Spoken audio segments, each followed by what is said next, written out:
아마 시청자들에게 재밌는 경기가 되지 않았나.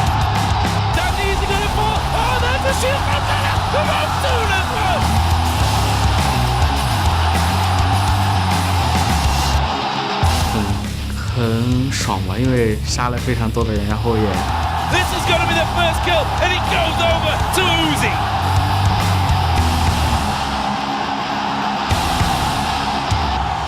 It's a lot of fun when you're winning. Morning's now in trouble. He's going to get picked up. This was a quick one, that's for sure. Team Solar Mid fans, you have yourself a North American team into the quarterfinals.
Welcome to day 4 of the 2014 World Championship. We're coming to you live with all of the action out of Taipei as teams will continue to battle it out in our final day of this first group stage, looking to lock in those seeds for the quarterfinals. That's Team Solar Mid a few moments ago arriving to the venue, looking to kick things off against the Starhorn Royal Club, who they themselves were getting ready in their practice room, getting ready for their matchup. Here we do have Brandon Beck, also known as Rise, sitting along with a few other rioters in-house, enjoying the show. Definitely going to be having some fun with us here today. My name is Trevor Quickshot Henry, and filling out our special Worlds Analyst Desk are, of course, Evil Genius's Mitch Crepo Forceballs. From Team Dignitas, we have Alberto Crumbs Rengifo. On-game netcaster, Christopher Monte Cristo Michaels. And finally, from the North American LCS is, of course, David Freak Turley. Thank you guys for joining us once more. As we mentioned, today is the last day of that first group stage, and it means teams are scrambling to secure their spot in the quarterfinals. Before we get to that, though, we need to figure out who that final team from Group A is going to be. AHQ still technically have that chance. They can tie with Edward Gaming. Edward Gaming the strong favorites, though. And, of course, they have the chance to tie with Samsung White. What do we think of who's going to be that second squad? And AHQ, how far off is their chances? I think it's pretty... Sorry, you want to go or me? Extremely far, but yes. It's really far specifically because they have to beat them twice now. The first game wasn't all that close. AHQ seems to be running very risky compositions to try to pull out those upset wins, but because you have to win and then win the tiebreaker at the end of the day, I think it's very unlikely. It's going to be a difficult one. We'll see how that plays out. Edward Gaming themselves, they're going to be looking to take on Samsung White at the end of the day. If they can win that game, it will be a tiebreaker for the first seed, but that's a difficult battle in itself. Yeah, I don't think that's really going to happen. White is just shown to be just a level ahead, and I think the first match was arguably close, but I think that was White taking the foot off the pedal once they've already won that game. And we'll have to see how that turns out. Over on the other side, Group B, of course, Team Solar Mid, they will be playing up against Starhorn Royal Club for that first place seed. Then, of course, they do need to lock in some other games later in the day. But the difficulty is, whoever places first plays second from Group A. Whoever places second, potentially facing off against Samsung White. So we could see our first quarterfinal matches. I think the most important thing to take away from Group B is the fact that everybody's really fighting for that #1 seed because they really want to dodge Samsung White in the quarterfinal. I mean, either you place first in Group B or you go home.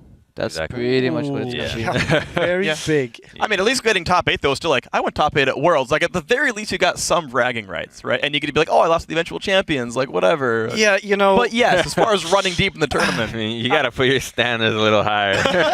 I appreciate it. mine You are know, only so high. Sometimes I like to wear the rose-colored glasses too. I mean, I wore them for an entire year coaching CLG, and we could say, yeah, making quarterfinals is so great for a Western team. Maybe they could make the finals, but at the end of the day, we take them off, and they're going to get crushed. Well, we will have to see. You never know what happens when we get there, but we're going to get there first.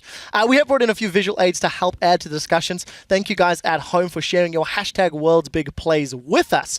Our very first one comes from Samsung White, in fact, against Dark Passage, and it's MKB0517. Dude, you shouldn't be posting your password on Twitter. He says, Mata is a god.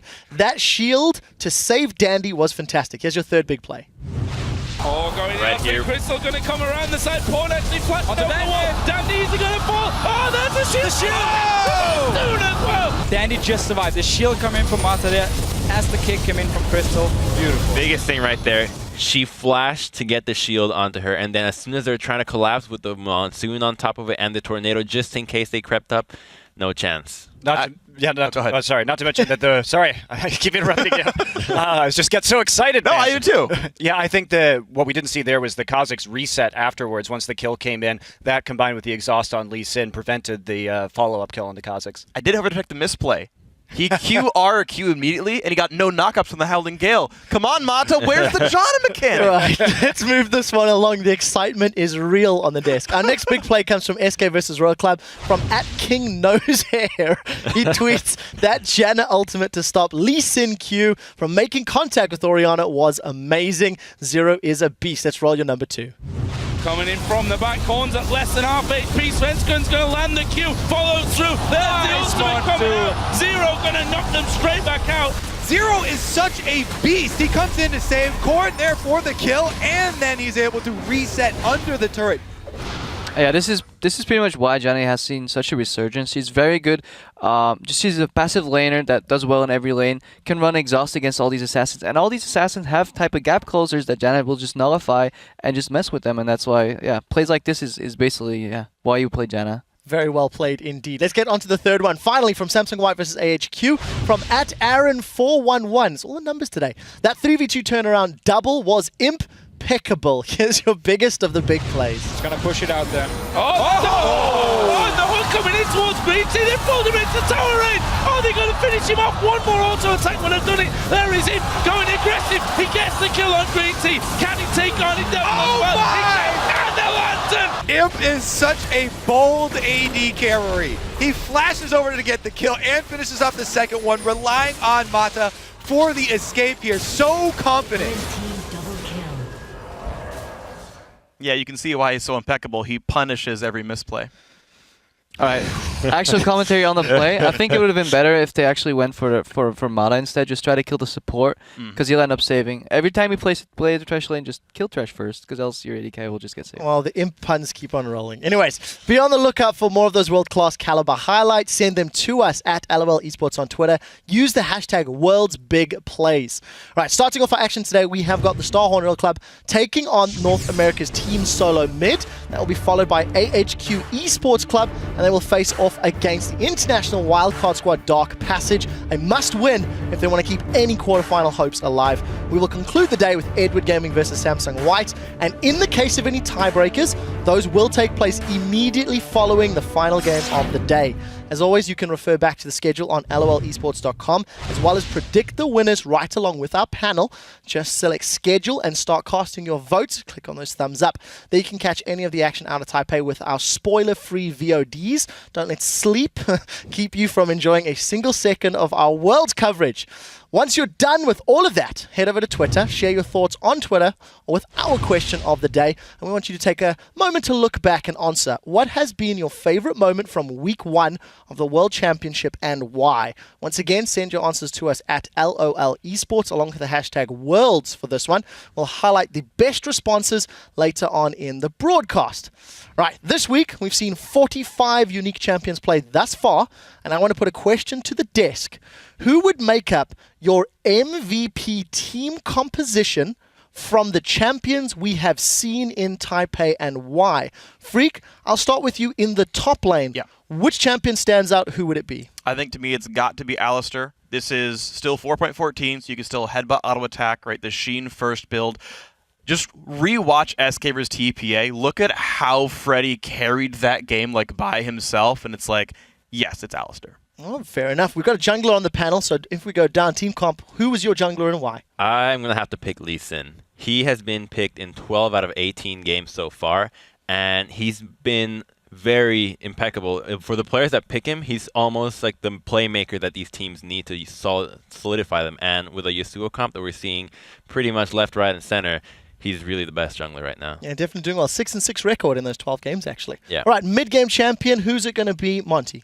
I think that you have to go with Yasuo here because of his synergy. If we talk about the powerful picks in the meta right now, like Freak mentioned, Alistair, and Alistair's also important because he's a flex pick for support, another good support pick. So when you have all these knockups, when you have Lee Sin, you have just incredible kill pressure with Yasuo. Not only that, he's a mid laner that can engage on your back line immediately, so he can make plays, he can split push, he can stop siege, he can siege with his wind wall. He's a champion that can really do everything in the current meta. And of course, I think, Cripper, you know what I'm going to ask you. Yeah, bot lane.